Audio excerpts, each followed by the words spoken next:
Hi, welcome to our podcast. I'm Grayson. I'm Caleb. I'm Dominick. And I'm Isaiah, and this is Fireside Friday Nights.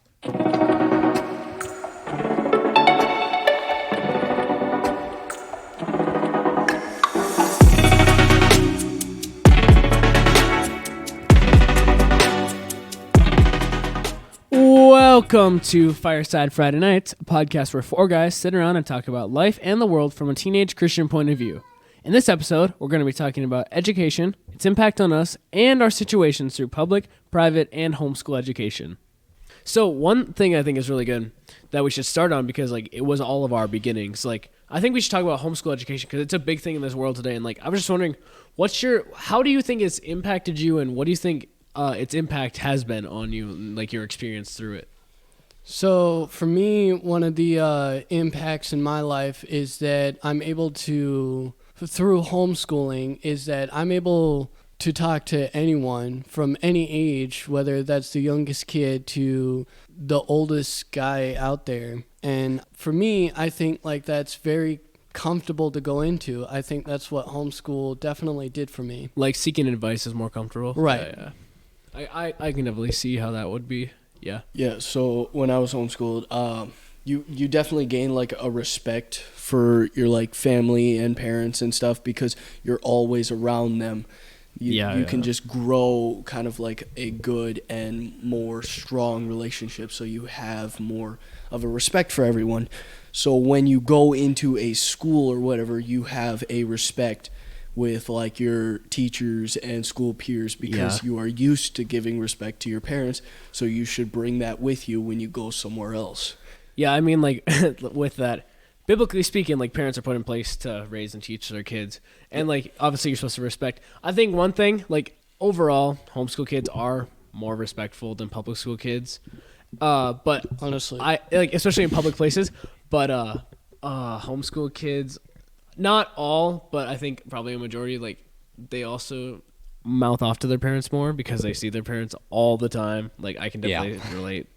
So for me, I guess this is my story with it, is that my dad drove truck 5 days a week. He was gone. My mom homeschooled, and she ran the finances for our trucking business.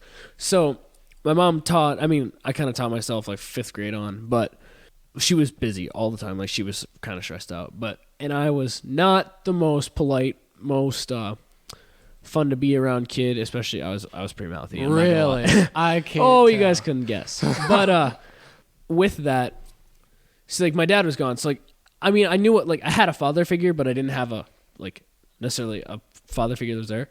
But the one thing I learned have a work ethic because my dad worked all the time. And then after 8th grade, then I kind of realized how much of a snot I was being, and it definitely changed. But with that, I think my respect towards older people and seeking advice, I love to research stuff. I just would read all the time. That was one thing. I think I know a lot of homeschool kids benefit. They just read all the time because not all homeschool kids use screens, but they use screens, but they just homeschool kids can do research and they research and read all the time, and it's just a thing that they do. So I don't know. I just feel that's just kind of my side of my point of life. Right, you can just go in and teach yourself basically. Yeah, exactly. Yeah, and that helps with the work ethic thing too.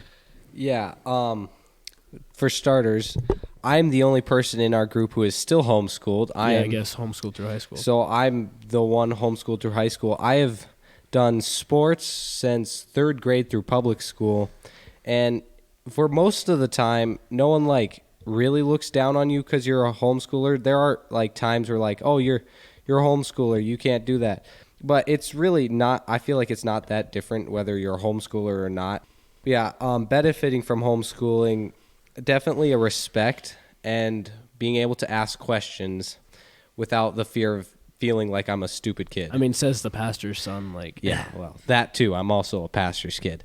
Yeah, so for me, the thing I really benefited from homeschooling was that my parents drilled into me that your grades don't matter. What really matters is that you know the material and you know what you're talking about. So when I stopped homeschooling after 8th grade, I went into private school full-time. And so from that, I was able to do well because I wanted to learn the material and not really care about my grades. And what's special about my case is that I was actually part-time in public school, and that actually helped me with the blend of homeschool and public school. I was able to learn all the stuff I needed to learn and be smart at home, but also learn like social stuff at school. So I was able to make friends and stuff, which is very nice. I mean, we all had the experience of like having other homeschoolers, like communities around us, to be homeschooled through, and that's really nice because like they always said there's a stereotype, oh, homeschoolers have no social life. Yeah, it's not really true for most, but I think it's true in some. Like, I know a kid who he definitely was sheltered, and you can tell. Well, I believe, just an opinion, but that we should start homeschooling until like 4th grade because like I said, you can gain a respect for your teachers and stuff, but like so you're not being like in a rude way for anybody else who wasn't homeschooled, but like you're not as snotty to your teachers or whatever, or like your classmates, because like you see them as your peers or whatever, and it's like, oh, he's just like a brother. I could just be as rude to him as everyone else. Okay, so like the thing with that, it's like that's completely illogical. Like that would never work because the whole point of public education is that it's so that people are educated through their lives. Okay, so how do I say this? People who don't go to college can't get certain jobs, like doctor, lawyer. Like you can't have certain jobs because you don't have the education or experience in that world. So public education is put in place. So now imagine if there's a kid, he is a single parent and she works all the time and he doesn't go to school because public education doesn't exist. He's not going to learn anything. Like he's going to be dumb. Like he's not going to have any experience. He's not going to be able to get a job or have any experience because he hasn't learned anything. So public education is put in place so that parents can work and then they don't have to teach their kids. So yes, the idea itself, being homeschooled by your parents to be taught the world from your parents, and like especially being Christians, like that's a good thing. Like you're taught what your parents believe, and like yes, that's a good thing. But it's illogical. It's not always an option. It can't work. Yeah. Well, yeah. So this is a big fear. I think what I've heard, this is a big fear in a lot of America. A lot of people are afraid of homeschooling because they think that a lot of parents are just lazy, which, let's be honest, a lot of parents are, but a lot of parents are really good. Yeah. They think that parents will just take their kids out of school and just not teach them anything. Or even teach, like, their own opinions. Well, yeah, that's kind of the point of homeschooling because, like, public education system, it's kind of corrupt. Like, it's an opinion, but it's also kind of a fact. You think? And the reason people homeschool is so that they can not be taught what's in the public education system because it's schmut. Like, so the public education, like, main movement, so Horace Mann, I don't know if you know who that is. Horace Mann, like, it was in the 1830s. Horace Mann, he was a Massachusetts legislator, and he was, like, the secretary of the state's board of education, and he went and advocated for a creation of public schools that be universally available to all children, free of charge, but funded by the state. So yes, it's free, so kids can be educated, but it's funded by the state, so the state chooses. So back when our country was founded on godly views and beliefs, and they actually cared about that stuff, right? Yes, it was good, but now it's kind of corrupt. But I want to point out that it's not necessarily the school's fault. It's also true that just modern society and the way kids are raised nowadays, even just at home, it's pretty bad. And I gotta say, it's really tough to be a public school teacher. Like, a lot of it's not their fault. It's a lot of times the students. Well, I have a source. I don't know if I can bring it up now, but I have a video where it's just like, because nowadays people don't want to be teachers because, like, well, ever since that's COVID, actual facts. The kids nowadays, they're tablet raised. Like they're kind of like brats. Like we were saying, public school kids, but kids nowadays, they're not the most well behaved, and teachers don't want to teach them because these kids just don't want to learn, and they're far behind. And like, I don't know, should I play the video? I think you should. I'll just play the audio, and then we'll listen to it, and then we can talk about it after. I need to ask millennials, why are your kids so awful? And more importantly, why do you think it's so funny? Your kids cannot read. They cannot write. They are ill-mannered, and they're monsters. I was working my medical receptionist job the other day, and this woman walks in. You can tell she's a millennial. She's like 34. She has a yoga mat in one hand and her 4-year-old in the other. Her Satan spawn walked up to the counter, and I was like, hi. And there's a bunch of business cards just stacked up on the counter. You know, it's a medical office, and the kid knocks them all over and starts mixing up all the different business cards on the floor of the office. I look over at her mother, thinking she's gonna see this and be like, oh no, you can't do that. No, she looks up from her phone, looks at her daughter, and starts hysterically laughing and says, isn't she so cute?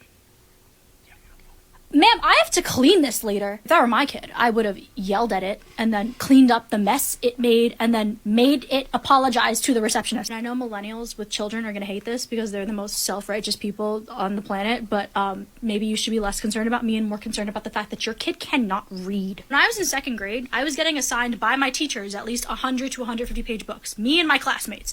Your kid cannot read basic words or spell basic words, and you're cool with that. That is crazy to me. If you're not going to teach them how to read, that's fine. You know what? Not my circus, not my monkeys. But at least please teach them some manners. And honestly, millennials, please gain some yourselves, because as someone who has had a lot of jobs in her day, serving you people is genuinely one of the most insufferable things I've ever had to do. Thank you. Wow.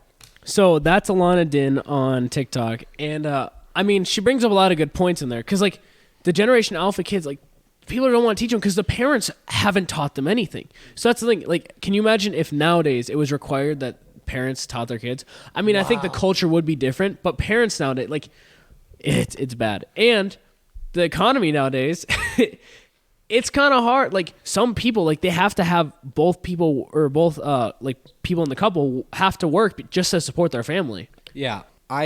So like homeschooling through 4th grade, it's one of the reasons why it worked so well for us to be homeschooled for however old we were is because we have Christian parents. A lot of the parents don't have just as good or worse manners than their kids. Yeah, I mean, I can see that. So, like, a lot of kids hate their parents, too. Like, they don't want to be by them. I mean, yeah, like, I understand that. And I feel like, so, like, if Tyler's thing that he was saying, if people had to be homeschooled, yes, the cultural shift and the dynamic would change. So, like, the nuclear family set up the mother and father, and they have their kids. And God set it up to be that way, yes. If people were, like, required to be homeschooled, it would definitely be a lot different. But it's just not logical. Like, it doesn't work with the way society's set up today. So it doesn't work with the way that the society is set up. But it's not an option to everyone, but I would definitely recommend it for your kids if you're like want to teach your kids the right way. Like if you're a parent who wants to teach your kids and who wants to have fundamental things, then I would strive for it. I get like not everyone can have the ability to get it, but yeah, you notice how you said want, because it's the students who want it, or parents who want to do that. Some parents couldn't care. They just put their kids in school and they're like, that's true. Bye, see you at 3:30 or whatever. Obviously, again, a lot of kids don't look up to their parents as good role models. So homeschooling is a lot harder. So obviously we have all very good parents. A lot of people, one of their parents has gone. Like and that sucks too. Yeah, their dad left them because he didn't want to be around them. And like, do you want to be by your mom when your other parent has left? And do you want to be taught by them? Like, most people don't respect their parents. Like, and obviously some people do, but yeah, we it's can't say mostly most, like but yeah. teenagers, like typically teenagers, because they think they have it all under control. They have it like, okay, I'm like, I know some stuff, I know some information, and you know, like I want to do things with my own way, and that's just having a teenager becoming an adult. Yeah. Like, there's been studies and stuff saying, like, it's the difficult part is when a teenager is transitioning to an adult, because that's where they have the most arguments towards their parents. And that's because their parents have an opinion, and the teenager / adult has an opinion as well. Well, yeah, everyone always said, okay, like in our country we have freedom of speech. But God set like kids up to look up to their parents, respect their parents, honor your father and mother. It's in the 10 Commandments. So, yes, these kids they might be rebellious and whatever. But the whole thing with homeschool, because like, so this talk here is just about Tyler saying that like people who mandated homeschool. If you were just saying people who wanted to teach their kids, then there's a whole like that's a whole different ballpark. And like that's yes, true. And people like I don't know if there's stats on it. I don't know what the numbers are. Given everything we've said about like the negatives of homeschooling and public school, you have to realize that in the past few years, there has been a lot of change and a lot of people are going to homeschool. Yeah. Especially with COVID-19 when everyone was on online schooling, a lot of parents saw the benefits of homeschooling Yeah. and went to homeschooling. So in 2019, there were about 2.5 million homeschooled kids, which is about 3 or 4% of the school-age children. In 21 and 2022, it had jumped to 6% of school-age children. And even though there's not a whole ton of data yet, it's safe to say that there's probably that same rate of change going on still today. Yeah, I know I had a graph where I don't know what it was exactly or how to exactly read it to or like to explain it verbally. But so in 2013-14 they say 1,002,074 children was like 1.8% of the school age kids. So then that climbed huge all the way up to like 2019-2020 COVID year. And then they said it was at 1,100,173, which I think that's low because they said it only climbed like a certain percentage. And they say it's on the decline now, but I know that it's still been climbing. But they said since 2018-2019, there's been a 4.3% increase in private school enrollment and a 49.25% increase in homeschool students. So like the public school system is declining ever since 2019-2020. And right now it's on like a steady decline. I don't know what the results are for homeschool kids, but I know percentage of increase in total homeschool students. Washington Post had an article about it. Since 2017-2018, New York has climbed 103% for homeschool enrollment. Wow, Rhode Island, New York, really? Rhode Island, 91% increase. DC, 108% increase. So the highest one was actually in DC. Wow. Tennessee, 77. South Dakota, 94% up. California, 78% up. And it talks about other ones. And that's through the 21 and 22 school year. So it's just climbing. Like, so the article is called Homeschooling's Rise from Fringe to Fastest Growing Form of Education. So like you just see in 2019 and then to 2020 or 2019-20 like school year and then 21 or 20 to 21 school year, it increased huge, like 60% increase. That's partially due to because when you look at the years, that's COVID. And that's because like people in the school system, what they did is they did distance learning. Yeah. It was distance learning, and that's where Zoom like really shot up. But when they did distance learning, a lot of parents looked at that and they said, if my kids are already teaching at home, being taught at home, and I have to help them through their homework, why can't I just do homeschool? Yeah, exactly. To begin with. And that's why, like I say, within COVID, that's pretty much how it shot up. But also, like, parents recently, like I think you said, parents recently have noticed that homeschooling is very beneficial. Yeah. So that's why they kind of started doing it. And I feel like COVID really showed parents that it's really not that difficult to school your kids if you have an education. Like, it's not that difficult. You really have to know, though, that it really is different for every single family. Yeah. Each family is different. You can't generalize. Well, I know public schooling's down 4%, like from from It's 2018. not that much. No, down 4% compared to homeschooling, which in 2020 and 2021, it shot up to like 64%. I mean, now it's down to like 51%. And private school, I mean, they're up 7% since 2018 as well. So it is shooting up, but people have to know that not all of it is the parents choosing to do. Like, they just realize that it's beneficial. The parents are like, hey, because I can't generalize either, but the parents are like, hey, what's the public school doing that I can't do? Or like, why can't I choose That's what true, my that's students true. are learning? Here's another one about Washington, D.C. Washington, D.C. school district saw a 108% increase in homeschool enrollment since the 2017-2018 school year. There were 8,626 students enrolled district-wide in 2021. And so they went from 469 in 2018 to 1,126 in 2021. And they said 2022-2023 is 977. So good numbers there for homeschooling.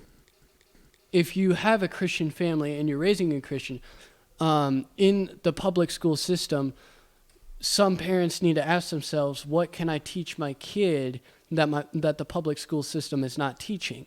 And for a Christian family, that could be religion, just in general. It's like I know some families like teach religion as a class, like a legitimate class. Yeah.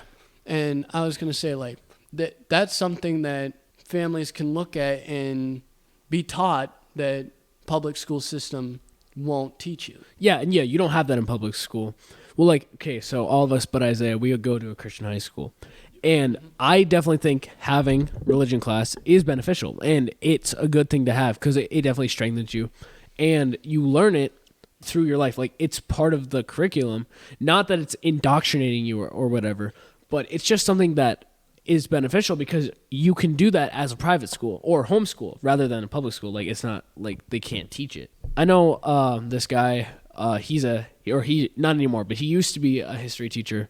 And he said that he would bring up, because he was history, so you talk about the history of the world. That was the only way that he could cross the line and maybe talk about religion in a public school system. That's actually pretty smart, not gonna lie. Because he was a world history teacher, he was able to, he would teach about all the different religions, which kind of gives you a little like cheat into being able to teach about some Christianity. But he also had to teach about Hinduism, Buddhism, Muslims. Yeah. He had to teach. He about can't teach all it of as truth, but he can open your eyes to it. Yeah. So this guy, he's really good. He's a really respectful guy, and he's really smart too. He knows that when to cross the line and when not to. Yeah, exactly. He's and very logical about the it. story he told me was, or actually he told all of us this, is like if there were students from other religions, he was super respectful with them. He told them his point of view and they told them theirs, and they just kind of settled that like that. They were super respectful to each other, and that's how a lot of this should be, is that it's not like one way of doing things warring against another. You got to be super respectful about it and talk in actual decent manner. Yeah, exactly. That's the one thing I do not want to do here is like, okay, we have a freedom of speech in this country, a freedom to assemble, and freedom of religion. Mm-hmm. I'm not going to bash you for religion. I might debate you and say, hey, why? Just let me know more. Like, and like talk to you and tell you why I believe, like my opinion, like why I believe what I believe compared to yours, and why I might say, hey, this is why I believe yours is wrong.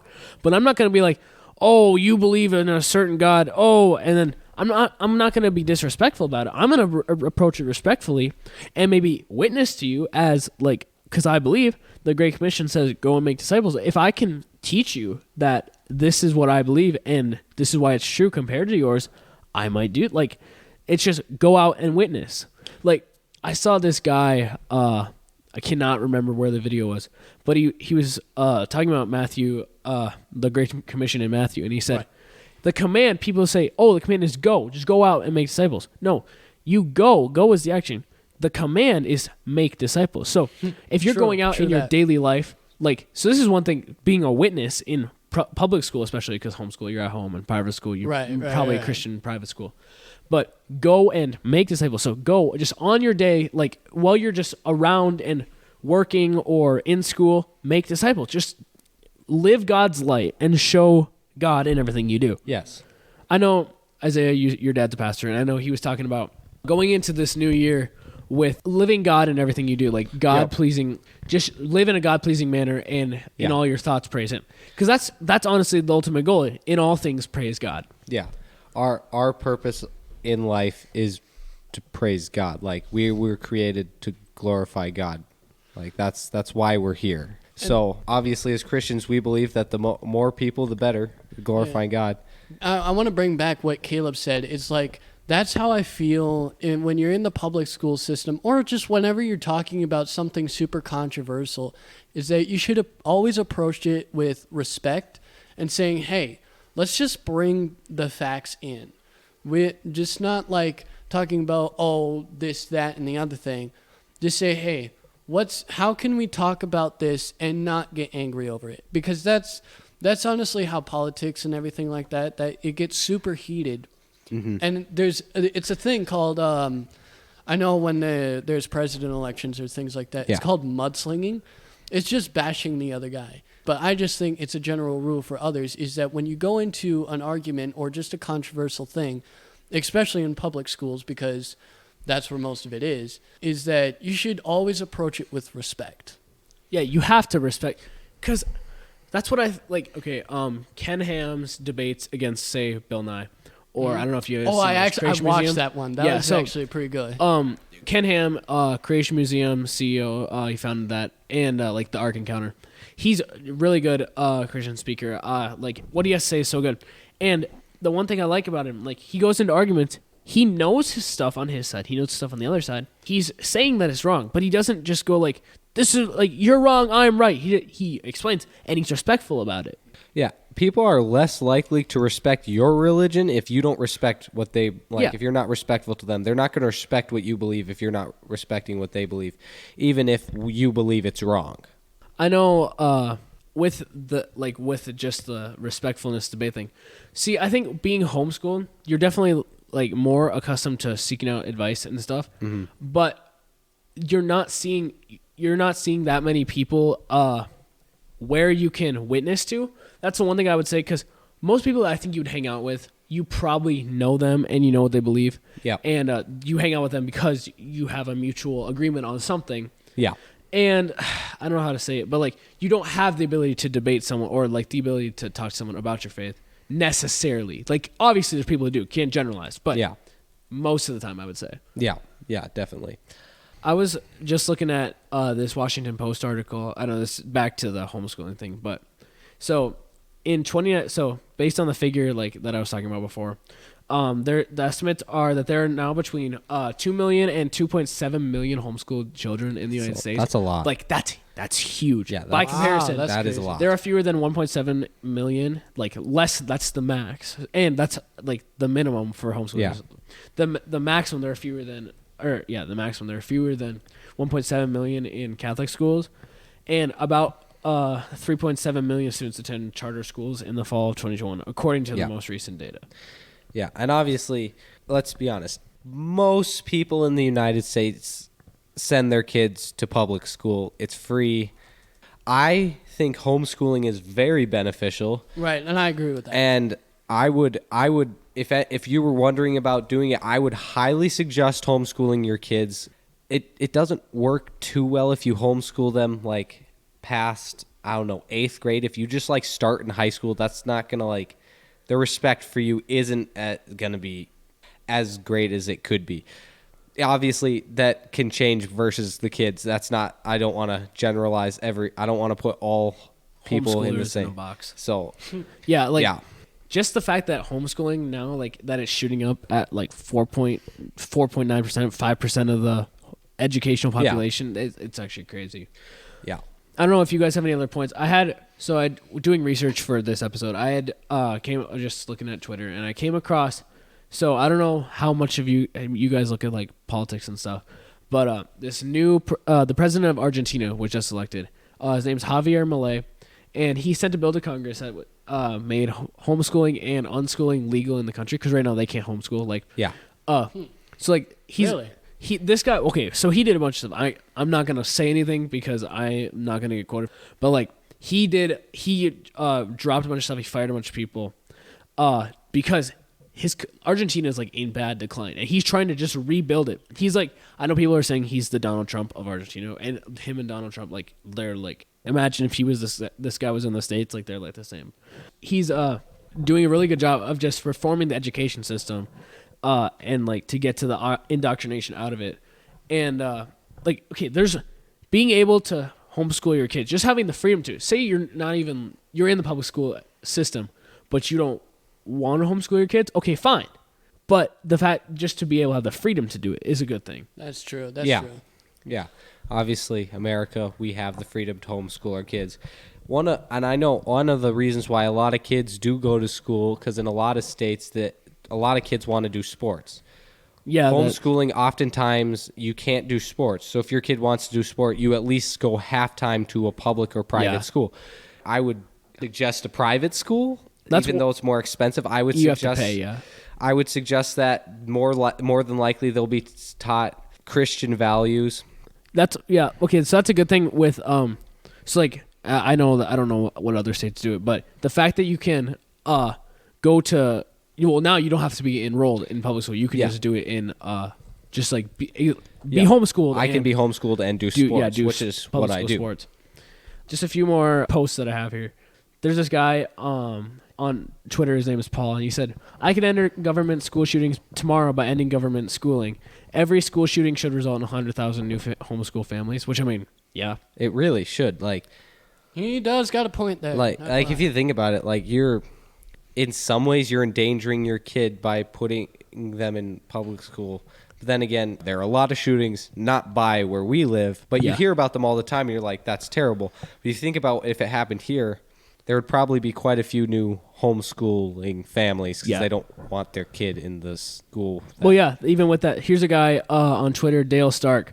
Our homeschoolers only do 2 hours a day of schoolwork. The rest of the time, it's caring for animals, gardening, art, play, etc. They're testing well above grade. It makes you wonder what they're doing all day in public school. Facts. When you said that, it instantly clicked for me. I remember COVID year when I was distance learning. A lot of people in my grade said it sucked, and I was like, actually, I got all my homework done right away. I had so much time on my day, and I didn't lose my grades. I didn't change anything. All I did was I cut down the amount of time I actually needed to work. Yeah, exactly. Yeah. And had my day. See, I experienced the exact opposite. Everyone I talked to that experienced distance learning during COVID, they said they loved it. They got their school done super fast. Exactly. That's a homeschool thing. And I'm like, I do that every day. I'm done with Exactly. school in 2 hours. I have the entire day to do whatever I want. Exactly. Can you imagine if a school efficiency, okay, because not exactly, you can't club all kids, saying all kids are Right. like this. But if schools were set up so that it was the maximum amount of stuff in the minimum amount of time, you just were taught, you were given your stuff, because obviously not everyone can learn the exact same way. Yeah. No. But being homeschooled, I was done all the time early, and I could just do my work because I was teaching myself. Yeah. My mom was there, and if I had a question, I could ask her where she was working. So I just built up the work ethic for myself to do my schoolwork by myself. Well, and then let's be honest. No one really likes school. Most people Exactly. don't like school. And a lot of people spend 8 hours a day at school. You're homeschooled, you don't. You spend get 24 hours a day at school. But Well, yeah. we know the joke. Yeah. well, Sorry, I just had another Twitter post. This is from Trad West. It's a meme. It says, "But if you homeschool your kids," it's some blue-haired person. It says, "But if you homeschool your kids, they won't fit in with society." And then there's a Cap. guy all dressed up. He's like, "Yes, that's the point." Actually, though, Exactly, kinda not facts. conforming to the corruption and indoctrination in school systems. yeah, that's definitely true. when you look at the work ethic, and this is a problem too, when you look at jobs in just normal society, let's just say McDonald's or something like Okay. that, just the normal employees, they don't want to work. They don't Yeah. want to show up. They don't have the education. They're doing it just to work because they Right. need money to survive in our country. Yeah. Right. And then Yeah. I think there are smart kids in the school system, I will say. But when you're homeschooled, and this is totally my opinion, is that I feel like you're set up for more success. Yeah. And that it does make something different in people in society. So as a homeschooled person, you are different than all the people around the world. So people will notice it. And I'm Yeah, it Like, definitely sets you up. Yeah. That's when you and I were talking, there's a friend at our school who we know he's homeschooled, and yes, it's a private school, but we can definitely tell the difference between a homeschooled kid and a public school. a public school kid. Yeah, you definitely can. And from so I know or at least this my dad told me, a lot of times it's actually easier for you to go from homeschooling to college. Yeah, it 'Cause definitely sets you up. Yeah. So because you're used to learning it on your own versus being taught. So you have to do so much more research in college, and then Yeah, in that homeschool goes you're back to what I basically said, too. teaching yourself. In college you have teachers, but you're also teaching yourself. So, and it can change from different people, but I definitely think, or at least my dad said it was pretty easy, a very easy transition from homeschool to college. Yeah, and the public school systems today, like people say that they don't teach anything, and I actually these are just the research things I had from Twitter. Here's another account. Gross Ray says, the number one thing that homeschooling my youngest child has taught me is that I don't know anything about anything. She used a different word, but I'm not gonna say it. What is electricity? I don't know, man. Something to do with eels, I think. Yeah. Wow. And then here's another one that I said. Lawrence King on Twitter said, I will 100% be homeschooling my son because school doesn't prepare you to live a good life. It prepares you to be a good employee. And that's actually facts. That goes back to what I said before is these people who don't have an education, like they can only have certain jobs because like if you don't go to college, you can't. Yes, college is a good thing, but colleges these days, these publicly funded ones, you're like, yeah, okay. Yeah, well, they're also non-publicly funded colleges, but Well, yeah, I know. I'm just saying, like colleges these days, like it's not the best thing. It's not that much better than a public school. Like public schools, same thing. Public universities. Just to close out today, I just want to say that we're not trying to disrespect anybody. We think it's very important that everybody is respected. Yeah. And just so you know, we're teenage guys. We're not going to get everything right. No, not far at all. Far from it. Okay. Yes, we're not going to get anything right. Well, we'll everything. get some things We're right, not but gonna not get everything we're right. not going to get everything Caleb, right. even Yeah, a this- broken clock this is is- right twice a day. this is We're going to at opinionated. least get one thing right. True. This is opinionated, but yeah. So we're just trying to be respectful for everything and just know that we're just starting up. It'll get better. And if you are listening, which we don't expect a ton of listeners right away, but if you are, just give us some suggestions. We love the feedback. Yeah. real, While you're for at it, real. whatever you listen to your podcast on, like it, follow us, subscribe to us on YouTube, follow us on Spotify or wherever you get your podcasts. The support is greatly appreciated. We're just trying to figure out what we're gonna do here and see if we can test out this like way of podcasting, see if this is what people want to listen to. Because more connections and more people that we can hear from, the better podcast we can produce. So thank you for listening.